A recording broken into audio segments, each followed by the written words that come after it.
Can a program that works directly with eligible patients increase lung cancer screening?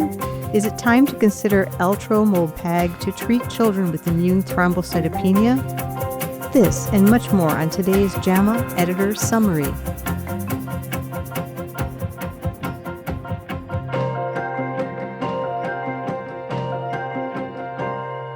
Hello and welcome to our listeners around the world.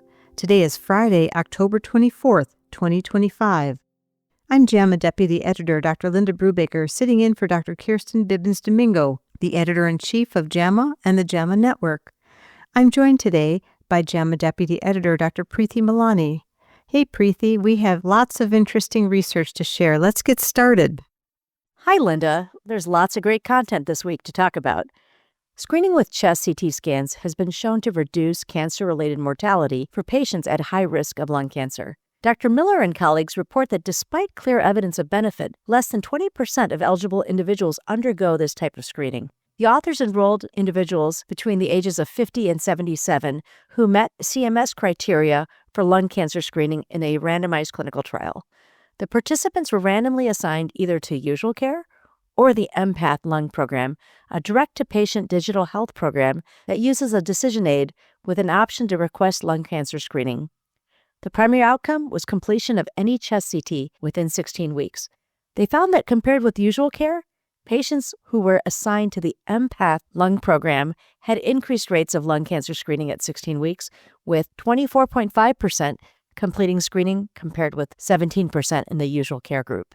In their accompanying editorial, Dr. Kearney and colleagues note that this study supports the potential of direct-to-patient screening interventions, such as the Empath Lung Program. And you may want to look at the new JAMA Research Summary that makes it easy for busy clinicians and researchers to get the quick facts and takeaway of this study. Linda, I love those new research summaries. There's also a new pediatric trial this week, the PINES randomized clinical trial. Pediatric immune thrombocytopenia, or ITP, affects about 5 to 10 per 100,000 children each year. Dr. Shimano and colleagues conducted a Phase 3 randomized clinical trial to study the efficacy of Eltrombopag, an oral, once-daily thrombopoietin receptor agonist that is approved by the FDA for children with chronic immune thrombocytopenia with an insufficient response to glucocorticoids, IV immunoglobulin, or splenectomy. Patients with newly diagnosed primary immune thrombocytopenia that required treatment received either oral Eltrombopag or standard therapy. The primary outcome was a sustained platelet response defined as 3 or more of 4 platelet counts above the study threshold, which is a platelet count of 50, during weeks 6 to 12. The researchers concluded that the patients who received Eltrombopag had a higher rate of sustained platelet response compared with standard therapy. Editorialist Dr. Niss and colleagues explain that much more information, like pharmacoeconomic analysis, is needed, but Eltrombopag may be another option for clinicians to consider when treating pediatric patients with ITP. Next up, there's a multi-center randomized clinical trial about atrial septal defect, or ASD, closure.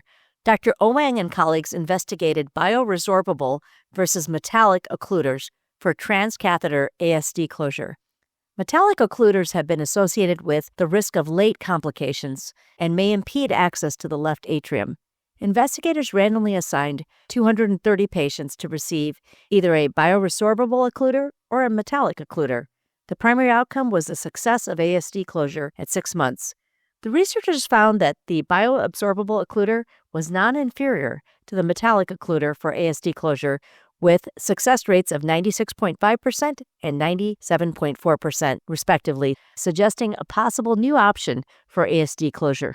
Great. Let's move on to diabetes. Dr. Donovan and colleagues report results from the CIRCUIT trial, an open-label, multi-center, randomized clinical trial evaluating a closed-loop insulin delivery system in pregnant patients with type 1 diabetes. Participants were randomly assigned to a closed-loop insulin delivery system or standard insulin with continuous glucose monitoring. Standard therapy consisted of an insulin pump or multiple daily insulin injections. The primary outcome was the percentage of time spent in the pregnancy-specific glucose range during 16 to 34 weeks gestation. The investigators report that pregnant patients with type 1 diabetes using the closed-loop system spent more time in the pregnancy-specific glucose range at 65.4% compared with 50.3% in the standard care group. In the accompanying editorial, Dr. Polsky emphasizes that these findings are encouraging, noting that continued work is still needed to optimize accessible and effective insulin delivery systems for pregnant patients with type 1 diabetes. Yes, we certainly need additional research in this important area. JAMA's research letters this week focus on important public health and health policy issues. Dr. Zong and colleagues used data from the U.S. Census Bureau to evaluate poverty, food insecurity, and housing instability among U.S. healthcare workers. Their survey included nearly 7,000 physicians, nurses, other practitioners, health technicians, and direct care or support workers. They found that at least one measure of food insecurity was reported by 1 in 4 direct care or support workers and 1 in 10 health technicians. And in their research letter, Dr. Cantor and colleagues investigated trends in physicians participating in the Medicare program from 2013 to 2023. They used Medicare FFS claim data to analyze demographic, specialty, and geographic information of Medicare-reimbursed physicians during this period. Overall, there was a 6.3% increase in the number of participating physicians. However, physicians in non-metropolitan counties and health professional shortage areas were more likely to exit the Medicare program.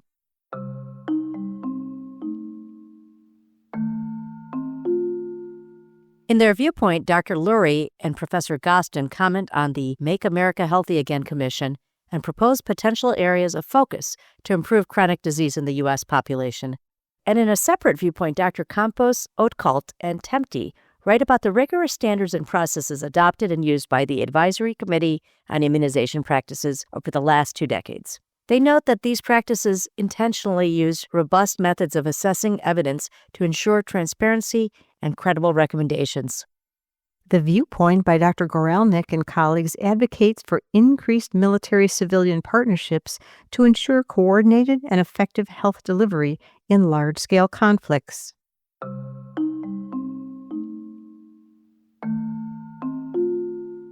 There are also a couple of JAMA insights this week.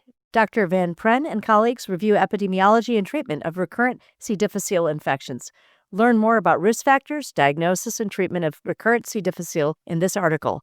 The second insights by Dr. Harvey discusses postpartum hemorrhage, which has an incidence of about 3 to 6% of births and accounts for about 27% of maternal deaths worldwide. There is also an excellent evidence-based JAMA clinical review by Dr. Murphy and colleagues on lung cancer in non-smoking individuals. This condition accounts for 15 to 20% of all lung cancers worldwide. The JAMA Clinical Reviews podcast episode is well worth a listen to hear JAMA Deputy Editor Dr. Kristen Walter discuss more with co-author Dr. Solomon. And JAMA has a relevant patient page related to small cell lung cancer in patients without a history of tobacco use. Check out this week's patient page to learn more about this cancer, which comprises about 10 to 15% of all lung cancers. And with that, there's also been a lot of rapidly developing medical news. Our outstanding JAMA medical news team stays on top of it all and gets you the latest articles in clinical medicine, biomedical research, public health, and health policy. Find it all at jamamedicalnews.com. or click on the link in this episode's show notes. Thanks so much, Preeti, and thank you for tuning in to hear what's new at JAMA this week. These highlights were brought to you by Dr. Preeti Malani and me, Dr. Linda Brubaker.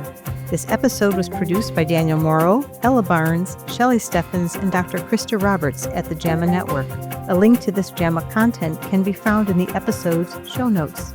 To follow this and other JAMA Network podcasts, please visit us online at jamanetworkaudio.com. Thanks for listening.